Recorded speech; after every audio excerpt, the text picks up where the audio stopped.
ఇది కేవలం సమాచారంగా మాత్రమే భావించండి. వైద్య నిపుణులను సంప్రదించండి. మీరు బీఎంటీలో స్పెషలిస్ట్ కదా! అంటే ఆ ట్రీట్మెంట్‌లో. సో, ఎలా అంటే ఆ ట్రీట్మెంట్ అనేది ఎంతవరకు క్యాన్సర్‌ని నిరోధిస్తుందంటారు? సో, బీఎంటీ గురించి మాట్లాడే ముందు ఫస్ట్ క్యాన్సర్ ట్రీట్మెంట్ అనేది ఎలా ఉంటుంది? బ్రీఫ్‌గా ఫ్యూ లైన్స్‌లో మనం యాహ్! డిస్కస్ చేయాలి. సో, ఇన్ ద సెన్స్ మనకు అక్యూట్ ల్యూకీమియాస్ కామన్ క్యాన్సర్ అని చెప్పాను. అక్యూట్ ల్యూకీమియాస్ ట్రీట్మెంట్ వచ్చేసి మెయిన్‌లీ విత్ ద కీమోథెరపీనే మనం క్యూర్ చేసుకోవచ్చండి. ఓకే. దాంట్లో role of surgery and role of ఉండదు. రోల్ ఆఫ్ ఆర్టీ కూడా వెరీ లిమిటెడ్. సో, కీమోథెరపీతోనే క్యూర్ చేసుకోవచ్చు. హ్మ్. కొన్నిసార్లు హై రిస్క్ బ్లడ్ క్యాన్సర్స్ ఉంటాయి అక్యూట్ ల్యూకీమియాస్. వాటికి కీమోథెరపీ ఒక్కటే క్యూర్ ఉండదు. అట్లాంటప్పుడు బీఎంటీకి వెళ్తాము. హ్మ్. వేరే సాలిడ్ ట్యూమర్స్కి surgery, chemotherapy, radiation these 3 modalities of treatment ఉంటుందండి. బీఎంటీ అనేది సాలిడ్ ట్యూమర్స్లో అడ్వాన్స్ స్టేజ్ సాలిడ్ ట్యూమర్స్లో కొన్నిసార్లు ఆటోలోగస్ ట్రాన్స్ప్లాంట్ అనేది చేస్తాము. హవెవర్ అక్యూట్ ల్యూకీమియాస్కి అల్లోజెనిక్ ట్రాన్స్ప్లాంటేషన్ అంటే వేరే డోనర్ అవుట్ సైడ్ డోనర్ని అల్లోజెనిక్ అంటారు. ఆటోలోగస్ అంటే మన own if we are our own we are donating to our self, that is autologous అనమాట. అది సాలిడ్ ట్యూమర్స్ అడ్వాన్స్ సాలిడ్ ట్యూమర్స్కి చేస్తారు.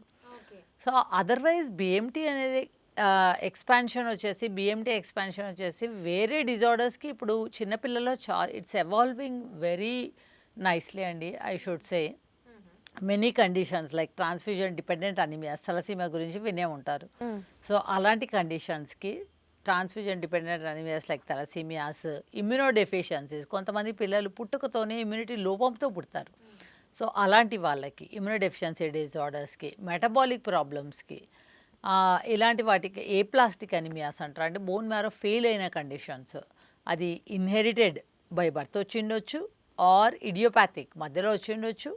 రెండు కండిషన్స్కి మనకి బోన్ మ్యారో ట్రాన్స్ప్లాంటేషన్ అనేది డెఫినెట్లీ క్యూరేటివ్ ఆప్షన్. ఓకే. అదే కాకుండా మెనీ డిజార్డర్స్కి now bone marrow transplantation is evolving as one of the curative option. Success rate బాగుందా? So success rate it depends on type of transplant అండి.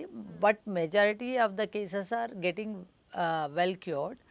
So if you are doing sibling transplant అంటే మన own brothers sisters మనకి complete match ఉన్నారనుకోండి, success rate is more than 90-95%. Yeah 90% వెరాజ్ హ్యాప్లో అంటే half match transplantation in the past was like you know little scary ఉండేది పేరెంట్స్కి, half మ్యాచే కదా అని. బట్ లాస్ట్ ఫ్యూ ఇయర్స్లో ఈ హాఫ్ మ్యాచ్ ట్రాన్స్ప్లాంట్లో వచ్చే ప్రాబ్లమ్స్ ఏంటి, వాటిని ఎలా మానిటర్ చేయాలి, ఎలా ట్రీట్ చేయాలి అన్న గైడ్లైన్స్ అనేవి క్లియర్గా ఉన్నాయి. కాబట్టి ఈవెన్ ఇప్పుడు హాఫ్ మ్యాచ్ ట్రాన్స్ప్లాంటేషన్ కూడా వెరీ గుడ్ సక్సెస్ రేట్ ఉందండి. సో, అంటే ఎంత టైం పడుతుందండి ఈ ట్రీట్మెంట్ కంప్లీట్ చేయడానికి? అంటే it depends on the type of transplant. Sibling అనుకోండి, సో యాజ్ సచ్ ఫస్ట్ 1 మంతే బీఎంటీ టైంలో వాళ్ళు అడ్మిటెడ్ ఉంటారు. ఆ తర్వాత అంతా ఓపీ బేసిసే ఫాలో అవుతాము. హ్యాప్లో అంటే వాళ్ళకి హాఫ్ మ్యాచ్ ట్రాన్స్ప్లాంట్స్కి వాళ్ళకి ప్రాబ్లమ్స్ ఎక్కువ వస్తాయి కాబట్టి ఫ్రీక్వెంట్గా మానిటర్ చేసుకోవడానికి పిలుస్తుంటాం. ఓపీలో రైట్. చెకప్కి వస్తారు, బ్లడ్ టెస్ట్ చేసుకుంటారు, ఫ్రీక్వెంట్గా వచ్చి చేసుకొని అవసరమైన ట్రీట్మెంట్ మళ్ళీ తీసుకొని వెళ్తూ ఉంటారు. కొన్నిసార్లు ఇంజెక్టబుల్ పెట్టాల్సి వస్తుంది, చాలాసార్లు ఓరల్ మెడిసిన్తోనే మనం కవర్ చేసుకోవచ్చు. సో వేరే సిబ్లింగ్ అంటే ఫుల్ మ్యాచ్ వాళ్ళకి ఫ్రీక్వెంట్ విజిట్స్ అంతగా ఉండవు, ఎందుకంటే వాళ్ళకి ప్రాబ్లమ్స్ కొద్దిగా తక్కువ వస్తాయి. సో వాళ్ళ విజిట్స్ అనేవి but overall post transplantation minimum మేము 1 year ఫాలో అవుతామండి. వాళ్ళకి ఇన్ఫెక్షన్స్ వస్తున్నాయా, ఇంకా ఏమైనా ఎండ్ ఆర్గాన్ ఫంక్షన్ ఎలా ఉంది, మనం ఇచ్చిన సెల్స్ డోనార్ సెల్స్ వాళ్ళ బాడీలో కరెక్ట్గా ఉన్నాయా లేదా, కైమరిజం టెస్ట్ అంటారు. సో అవన్నీ చూసుకుంటూ ఉంటాం. ఓకే. అండ్ ఇంకొకటండి, ఇప్పుడు మనం ట్రీట్ చేస్తాము, కంప్లీట్లీ క్యూర్ అయిపోతారు పిల్లలు especially.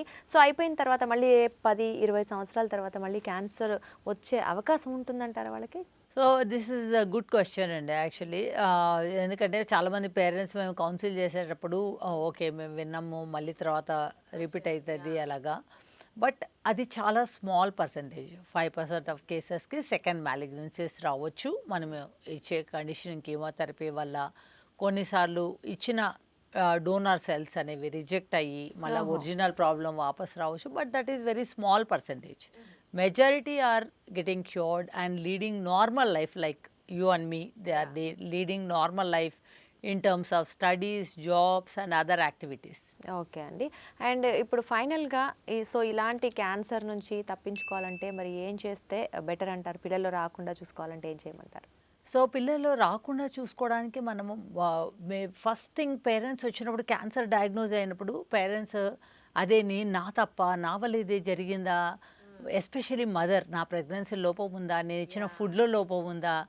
So they feel very sensitive and then they ask all these questions. మేము ఎప్పుడు చెప్తాం you won't have done anything different from prevent it from happening అని. అంటే సో ఇది జరగకుండా మనము ఏమీ ముందు చేసిండే వాళ్ళం కాదు, ఎందుకంటే మెజారిటీ ఇన్సిడెంటల్. సో కొన్ని రేర్గా మనకి ఆటోజోమల్ రిసెసివ్ డిజార్డర్స్ ఉంటాయి, అంటే కాన్సాంగ్యునిటీ వల్ల. ఈ క్యాన్సర్ ఇన్సిడెన్స్ అనేది మనము ప్రివెంట్ చేయలేకపోయినా బట్ కాన్సాంగ్యునస్ మ్యారేజెస్ వల్ల వేరే డిజార్డర్స్ వస్తాయండి. Inherited bone marrow failure problems which also can lead to cancer tendency in the future. So bone marrow failure problems ఉంటాయి, అవి ఫ్యూచర్లో క్యాన్సర్ ఇన్సిడెన్స్ అనేది పెంచుతుంది. అండ్ అదే కాకుండా బ్లీడింగ్ డిజార్డర్స్, న్యూరలాజికల్ డిజార్డర్స్, ఇమ్యూనోడెఫిషియన్సీస్ అంటే ఇమ్యూనిటీ ప్రాబ్లమ్స్, మెటబాలిక్ ప్రాబ్లమ్స్, చాలా other genetic disorders. So ఈ కన్సాంగ్యునిటీ అంటే మేనరికం వల్ల అనేవి ఈ ప్రాబ్లమ్స్ ఎక్కువగా వచ్చే అవకాశాలు. అది మనం జాగ్రత్తగా ఉండాలి. ఎస్పెషల్లీ సదర్న్ పార్ట్ ఆఫ్ ఇండియాలో ఈ కన్సాంగ్యునిటీ అనేది ఎక్కువ. సో దానివల్ల ఈ కొన్ని ప్రాబ్లమ్స్ చూస్తూ ఉంటాము. So we need to be careful with that, definitely with that practice.